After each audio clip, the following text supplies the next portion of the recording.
할렐루야. 오늘 전도위원회 헌신 예배이기 때문에 우리가 한번 이디야에서 전도하기 전에 이제 구호 외치는데 한번 다 같이 한번 따라해 주시면 좋겠습니다. 전도는 쉽다. 한번 더 크게 할까요? 전도는 쉽다. 전도는 하면 된다. 전도하지 않는 것이 실패다. 내가 안 하면 누가 하랴? 지금 안 하면 언제 하랴? 나가면 있고 안 나가면 없다. 아멘입니까? 전도가 무엇입니까? 예수 그리스도를 전해서 사람을 하나님께로 돌아오게 하는 것이 전도입니다. 전도는 선택이 아니라 순종이고 하지 않으면 불순종이죠. 전도를 미루는 것은 게으름이 아니라 주님의 명령을 뒤로 미루는 것입니다. 전도는 복음을 전하는 것이죠.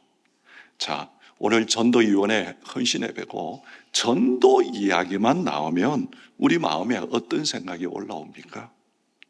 해야 되는데, 마땅히 해야 되죠. 그런데 부담스럽다. 나는 부족하다. 여러분, 이 반응은 이상한 것은 아닙니다. 왜냐하면 우리는 전도를 해야 할 일로 먼저 배웠기 때문입니다. 그런데 성경은 전도를 그렇게 시작하지 않습니다. 성경은 먼저 복음이 무엇인지를 보여줍니다. 그리고 그 복음은 한마디로 오늘 말씀이 뭐라고 말씀하냐면 영광의 복음, 이렇게 이야기를 합니다. 여러분, 오늘 이 시간 하나님이 우리에게 주시는 메시지는 이거입니다. 전도하라, 이것이 아니라 복음의 영광을 보라, 그렇게 말씀하십니다. 한번 우리 다 같이 따라 합시다. 복음의 영광을 보라. 복음의 영광을 보라. 우리는 은혜를 받았습니다. 우리는 예수를 믿습니다. 그런데도 한 가지 질문이 남습니다. 왜 우리는 쉽게 움직이지 않습니까? 여러분, 문제는 의지가 아닙니다. 문제는 능력도 아닙니다. 무엇을 보았느냐 하는 그것입니다. 여러분, 복음의 영광을 보면 전도는 결심이 아니라 터져나오는 삶이 됩니다. 디모데전서 1장 11절에 보면 이렇게 말씀합니다. 우리 다 같이 한번 읽어봅시다. 이 교훈은 내게 맡기신 바 복되신 하나님의 영광의 복음을 따릅니다. 복되신 하나님의 영광의 복음, 이렇게 이야기를 합니다. 여러분, 복음은 단순한 정보가 아닙니다. 하나님의 영광이 임하는 사건이 복음입니다. 우리가 보통 가문의 영광입니다 할 때 우리 가문이 이런 가문이기를 드러냈다. 너가 가문의 영광이야 하면 너가 우리 가문이 어떤 가문인가를 정말 드러냈다. 이런 의미가 있죠. 하나님께 영광을 돌린다. 이렇게 말할 때에 하나님이 어떤 분이신지를 크게 드러내는 것을 말합니다. 아, 하나님이 너를 통해서 보니까 하나님이 이런 분이셨구나. 이렇게 위대하신 분이 하나님이셔서 이렇게 할 때 내가 하나님의 영광을 드러내는 거죠. 성경이 말하는 영광이라고 하는 것은 뭐냐 하면 하나님이 누구신지를 드러내는 것을 말합니다. 출애굽기 40장 34절에 이렇게 말씀합니다. 구름이 출애굽기 40장 34절 없습니까? 제가 한번 읽어보겠습니다. 구름이 해막에 덮이고 여호와의 영광이 성막에 충만하며. 무슨 얘기냐면 성막이 완성되었을 때에 구름이 성막 가운데 덮입니다. 그걸 쉐키나라고 합니다. 하나님의 임재를 나타내는 구름인데, 쉐키나인데 성막에 하나님의 구름이, 영광의 구름이 덮였는데, 이 뭐냐 하면 하나님의 영광이 가득 찼다. 하나님이 실제로 임하신 상태, 이것이 바로 영광입니다. 그래서 성막에 영광이 충만했다 하는 것은, 하나님의 영광이 충만하다 하는 것은 곧 어떤 얘기냐 하면 하나님이 거기 계신다. 하나님 자체가 영광입니다. 그래서 하나님의 임재는 곧 영광입니다. 자, 그러면 복음이 왜 영광입니까? 복음은 하나님의 가장 깊은 본질을 드러내기 때문입니다. 하나님이 어떤 분이신지 가장 완전하게 드러난 사건이 뭐냐 하면 복음입니다. 복음이 하나님이 어떤 분이신지를 드러내는 것이고 나타내는 사건이죠. 여러분, 하나님이 이런 분이라고 하는 것을 우리가 알게 된 것은 무엇 때문입니까? 복음 때문입니다. 사랑하는 성도 여러분, 근데 더 놀라운 사실은 이것입니다. 그 영광의 복음이 나와 상관이 없는 얘기가 아니라 내 인생에 임했다는 것입니다. 복음이 내 인생에 영광으로 들어온 사건입니다. 우리는 어떤 사람이었습니까? 하나님 없이 살던 자들입니다. 죄 가운데 살던 자들이었고 심판 아래에 있던 자들이었습니다. 근데 지금 우리는 죄 사함을 받았습니다. 하나님의 자녀가 되었습니다. 하나님을 아버지라고 지금 부르고 있습니다. 그러면 이것이 무엇입니까? 영광입니다. 고린도후서 4장 6절에 보면 이런 말씀이 있습니다. 우리 다 같이 한번 읽어보겠습니다. 어두운 데에 빛이 비치라 말씀하셨던 그 하나님께서 예수 그리스도의 얼굴에 있는 하나님의 영광을 아는 빛을 우리 마음에 비추셨느니라. 전에는 어떠했습니까? 예수님의 이야기를 들어도 그냥 종교 이야기 같고 별 감동이 없고 마음에 와닿지 않았습니다. 왜 그렇습니까? 어두웠기 때문입니다. 그런데 어느 순간 복음의 빛, 복음이 임했습니다. 아, 예수님이 나를 위하여 이렇게 죽으셨구나. 정말 이게 진짜구나 하고 마음이 열리고 눈이 열립니다. 캄캄한 방에 빛이 들어오면 모든 것이 바뀝니다.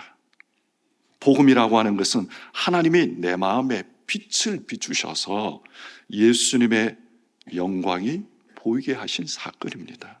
그렇게 되면 나는 더 이상 이전의 사람이 아닙니다. 나는 하나님의 영광의 복음의 영광을 경험한 사람입니다.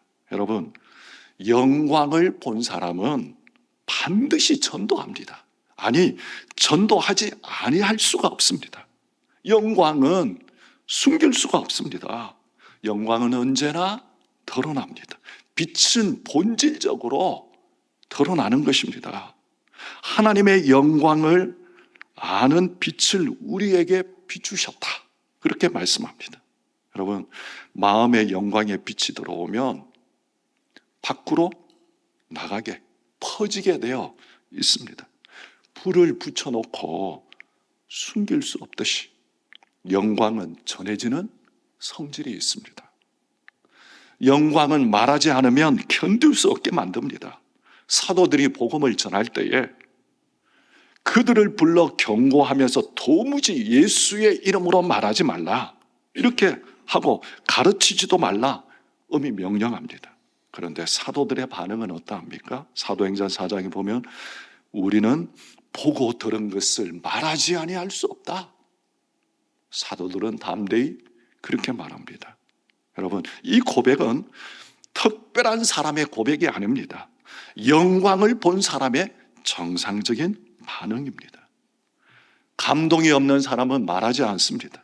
그러나 진짜를 본 사람은 다릅니다. 정말 아름다운 것을 본 사람은 말하지 말라고 해도 다 말합니다. 정말 놀라운 것을 경험하면 숨길 수가 없습니다. 말해야 한다가 아니라 말하지 않으면 터진다는 것이 맞습니다. 터져 나오는 자연스러운 폭발, 그것입니다. 그래서 복음의 영광을 목도하고 경험하게 되면 가치가 전환됩니다. 사도 바울은 복음의 영광을 본 이후에 그는 이렇게 고백합니다. 빌립보서 3장 8절 한번 봅시다. 다 같이 한번 읽어보겠습니다.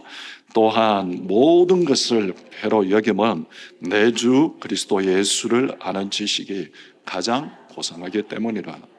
내가 그를 위하여 모든 것을 잃어버리고 뱃을 물러 여기면 그리스도를 얻고. 여러분, 진짜 하나님의 복음, 하나님의 영광을 본 순간 세상이 작아지고 복음이 가장 커집니다. 그러면 어떻게 됩니까? 전하지 않는 것이 더 이상한 상태가 됩니다. 우리의 삶은 가치 전쟁이다, 이렇게 말할 수 있습니다. 그래서 그가 무엇을 가장 가치 있고 중하게 여기는가에 따라서 그는 그것을 선택하고 거기에 시간을 들이고 에너지를 들이고 돈을 투자합니다. 지난 3월 28일 연합뉴스 신문에 보면 이런 기사가 있습니다. 어떤 기사냐면 이런 테마가 붙어 있었습니다. 덕질에 빠진 시니어 팬들, 가요계 큰 손으로 등장. 내용은 어떤 거냐면 요즘 60대, 70대들이 팬덤 활동을 한다고 합니다. 할머니들이 팬덤 활동을 하는데, 예를 들면 임영웅 그러면 그 굿즈를 구매하고 그리고 공연 티켓을 사가지고 그게 따라다니면서 그 공연에 참여하고, 또 이걸 또 성지순례라고 하더라고요. 뭘 하냐 하면 이 가수가 먹었던 식당에 가서 밥 먹어보고 막 하여튼 뭐 이런 소위 말하는 짓거리를 하는 거예요. 근데 이 사람들은, 이 팬덤들은 그것을 위해서 시간을 들이고 열정을 들이고 돈을 들이는 것은 하나도 아깝지 않습니다. 그래서 그들은 가요계의 큰 손으로 시니어들이 많이 등장한다고 합니다. 여러분, 잘못된 것은 아니죠. 하지만 이런 모습 여러분은 어떻게 생각하십니까? 사람은 이렇게라도 감탄하고 열광하고자 하는 본능이 있습니다. 그래서 C.S. 루이스는 이렇게 말합니다. 인간은 영광을 갈망하도록 만들어졌다. 그런데 문제는 우리가 너무 가벼운 영광에 인생을 걸고 있다는 것입니다. 여러분, 진짜 영광을 보지 못했기 때문에 사소하고 가벼운 것에 감탄하고 거기에 감동을 찾아 헤맵니다. 하나님을 만나면, 하나님의 영광을 보면, 하나님의 복음의 그 영광을 목도하게 되면, 하나님을 만나면 감탄의 대상이 달라집니다. 더 이상 작은 것에 인생을 걸지 않습니다. 여러분, 영광의 무게를 아는 사람은 더 이상 가벼운 것에 인생을 걸지 않습니다. 저희 교회가 이제 설립 50주년이 되었을 때에 이제 설립 50주년을 기념하면서 네팔에 개척교회를 세웠습니다. 어디에 세웠냐 하면 룸비니. 네팔 룸비니는 어떤 곳이냐 하면 부처가 태어난 곳입니다. 우리는 부처는 인도 사람으로 이렇게 많이 알고 있던데, 실질적으로는 부처는 네팔이라고 하는 지역의 네팔 그 나라의 룸비니에서 태어났습니다. 그 가보면 뭐 아주 큰 자기를 나름대로 이제 뭐 성지화 시켜놨습니다. 그 지역에 우리가 개척교회를 세우자 해서 50주년 기념해가지고 개척교회를 세웠습니다. 나름 이렇게 의미를 부여하고, 우리 교회 이제 파송선교사가 네팔에 있거든요. 네팔에 가면 히말라야 산맥이 있습니다. 그리고 거기 보면 안나푸르나가 있습니다. 근데 이 안나푸르나가 늘 보여주지는 않는 것 같아요. 이 고산지대이기 때문에 구름이 많이 이렇게 가리고 그래요. 근데 구름이 이렇게 가리다가 한 절반 정도는 구름이 착 그치면서 태양이 이렇게 비치는데, 산장에 올라가 가지고 이제 구름이 그치기를 기다렸는데 구름이 다 그칩니다.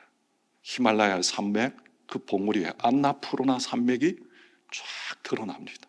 그러면 햇빛이 쫙 비추면 그게 반사돼 가지고 마치 황금빛처럼 그렇게 비칩니다. 그러면 와, 안나푸르나 이렇게 되는 거죠.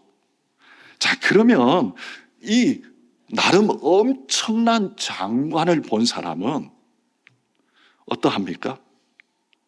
작은 것에 뒷산 보면서 그게 감격하고 연연하고 그러지 않습니다.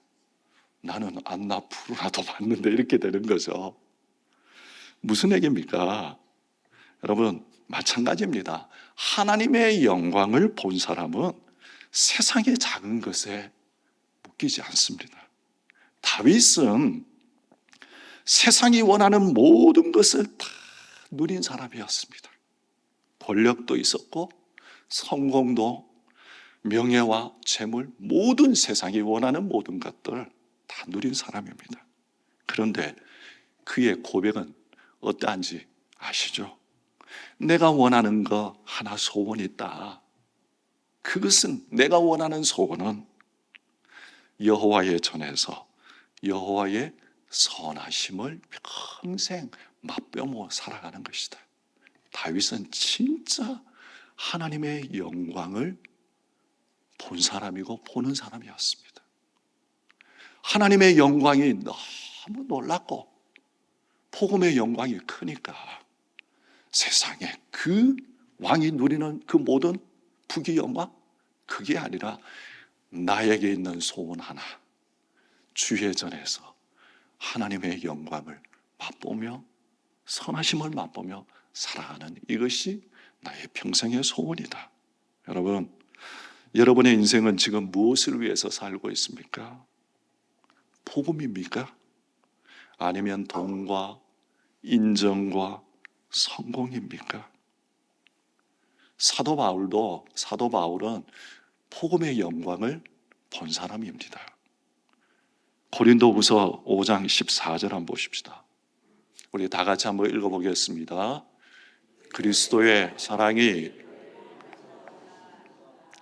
복음의 영광을 본 사람은 그 사랑을 경험한 사람입니다.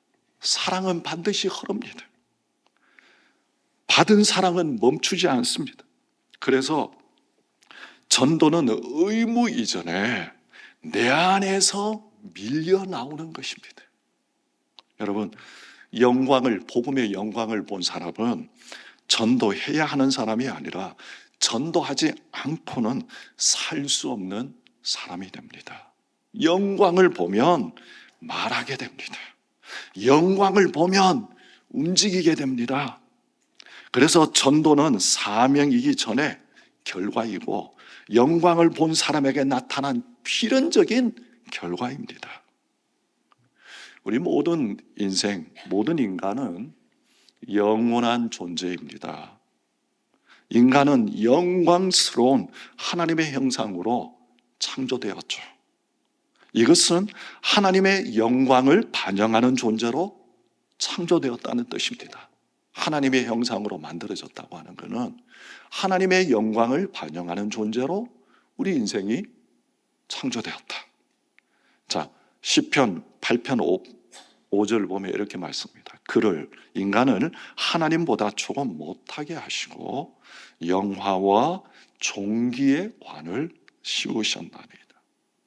여러분, 그래서 우리 모든 인간은 영원히 존재하는 존재입니다. 우리는 흔히 이렇게 생각합니다. 죽으면 끝이지. 아닙니다. 죽음은 끝이 아니라 시작입니다. 그래서 성경은 영원한 생명, 영원한 심판을 말합니다. 여기에서 중요한 사실이 있습니다. 내 옆에 있는, 지금 내 옆에 있는 사람, 지금 내가 만나는 그 사람, 그냥 사람이 아닙니다. 여러분의 자녀와 남편, 여러분의 아내, 여러분의 직장 동료, 다 어떤 존재냐 하면 영원한 존재입니다. 그래서 우리는 깨달아야 합니다. 그래서 우리가 사람을 만날 때에, 사람을 만나고 대할 때에, 나는 평범한 사람을 만나는 것이 아니라 나는 영혼을 가진 존재를 만나고 있다. 그렇게 생각하시고 여기셔야 합니다. 그렇게 만나야 합니다. 근데 그 영혼의 방향, 영혼은 두 방향입니다. 자, 마태복음 25장 46절. 우리 다 같이 한번 읽어보겠습니다. 그들은 영벌에, 성경은 분명히 어떻게 말씀합니까? 영혼은 하나가 아니고 두 길이 있습니다. 하나님과 함께하는 영광, 하나님 없는 영원한 상실, 중간은 없습니다. 타협도 없고 유예도 없습니다. 반드시 둘 중에 하나입니다. 그러면 이 사실이 왜 그렇게 중요합니까? 그것은 내가 만나는 모든 사람은 이미 이 두 길 중에 하나를 향해 가고 있기 때문입니다. 여러분, 지금 내 옆에 있는 사람, 그 사람은 영광으로 가고 있습니까? 아니면 멸망으로 가고 있습니까? 내가 만나는, 가장 친하는 그 사람, 내 식구, 그 친구들, 어디로 가고 있습니까? 이 질문이 바로 영광의 무게입니다. 그래서 로마서 1장 14절 사도 바울은 이렇게 고백합니다. 우리 다 같이 읽겠습니다. 헬라인이나 야만인이나 지혜 있는 자나 어리석은 자에게 다 내가 빚진 자다. 사도 바울은 뭐라고 고백하냐면 나는 다 빚진 자다. 그렇게 고백합니다. 빚진 자의 이 의식이, 자의식이 있었습니다. 왜입니까? 그가 그렇게 돈을 여기저기 많이 빌렸습니까? 아닙니다. 복음을 받았기 때문입니다. 여러분, 복음을 안다고 하는 것은, 복음의 영광을 보았다고 하는 것은, 이것은 단순한 지식이 아닙니다. 영원을 아는 것입니다. 그래서 나는 빚진 자다, 이 말은 억지로 해야 한다는 이 말이 아니라 이 영광을 혼자 가질 수가 없다. 바울은 그렇게 고백합니다. 여러분, 그래서 전도는 결심이 아니라 감격의 결과입니다. 복음의 영광을 모르면 전도는 부담입니다. 복음의 영광을 보면, 그러나 전도는 너무 자연스럽습니다. 이웃 사랑이 무엇입니까? 사랑 잘해주는 거죠. 맞습니다. 하지만 그것이 전부입니까? 밥 사주고 도와주고 위로하고 좋습니다. 잘하시는 일입니다. 그러나 다 중요합니다. 하지만 질문합시다. 그것이 그 사람의 영혼을 바꿉니까? 여러분, 진짜 사랑은 이것입니다. 그 사람의 영혼을 생각하는 것입니다. 그래서 복음 전도는 부담이 아니라, 강조가 아니라 사랑의 최고의 형태입니다. 아멘입니까? 그런데 우리는 왜 말하지 않습니까? 관계가 깨어질까 봐, 부담될까 봐, 거절당할까 봐. 물론 말건생 광천교회는 전도에 열정이 있는 교회입니다. 너무 감사합니다. 여러분, 그런데 우리가 왜 주저합니까? 복음의 그 놀라우신 영광을 우리가 알고 우리가 복음의 영광을 누리고 있는데 관계가 깨어질까 봐요? 부담될까 봐요? 하지만 여러분, 그 사람의 영혼과 나의 불편함, 무엇이 더 중요합니까? 여러분, 오늘 하나님이 우리에게 요구하시는 것은 이것입니다. 침묵 멈추라. 빛은 가만히 있지 않습니다. 빛은 퍼집니다. 복음도 마찬가지입니다. 복음은 머무는 것이 아니라 흘러가는 것입니다. 바울은 내가 빚진 자다. 이것은 내가 억지로라도 복음을 전해야 해야 된다. 이런 개념보다는 이 영광을 내가 혼자 가질 수 없다. 복음의 영광을 내가 보았는데 어떻게 내가 내 혼자만 간직하고 있으리요. 이 고백, 이것이 내가 빚진 자라고 하는 고백입니다. 그래서 복음의 영광을 본 사람은 멈출 수가 없습니다. 바울은 복음을 전하다가 전도하다가 매도 맞고 감옥에도 갇히고 고난을 당하면서도 전도를 멈추지 않았습니다. 왜입니까? 그는 복음을 알았기 때문에, 복음의 영광을 보았기 때문입니다. 여러분, 전도는 결심으로 하는 것이 아닙니다. 전도는 정확하게는 감격으로 하는 것입니다. 영광을 본 감격으로 행하는 것입니다. 여러분, 근데 오늘 하나님이 말씀하십니다. 오늘 이 저녁 헌신예배 참여하는 여러분, 하나님은 오늘 이 저녁 말씀하십니다. 이 복음의 영광을 너에게 맡겼다. 여러분, 여러분의 자녀들, 가족에게, 또 직장 동료,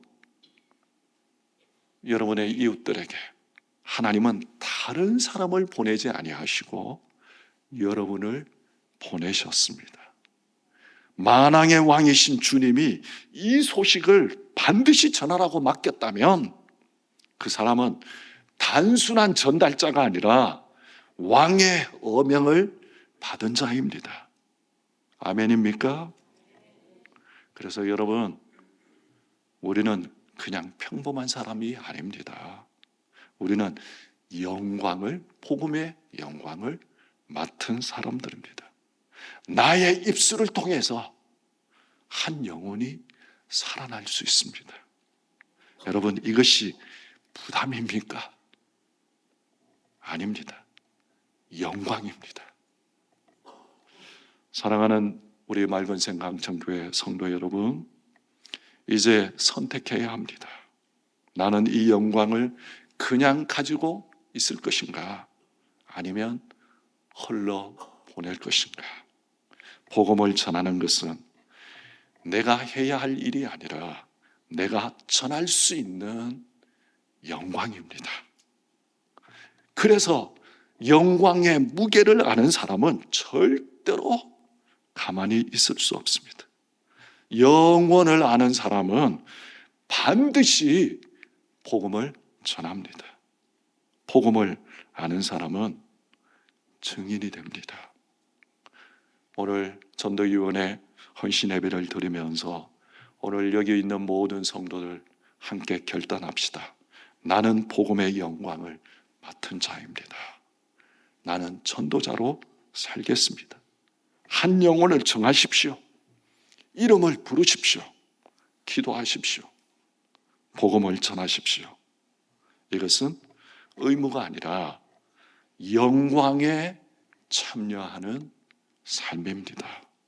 여러분, 우리 함께 한번 마무리하면서 외쳤으면 좋겠습니다. 우리 다 같이 한번 따라합시다. 나는 복음의 영광을 맡은 자입니다. 나는 복음의 영광을 맡은 자입니다. 나는 복음의 증인으로 살겠습니다. 나는 복음의 증인으로 살겠습니다. 주님, 나를 사용하여 주옵소서. 주님, 나를 사용하여 주옵소서.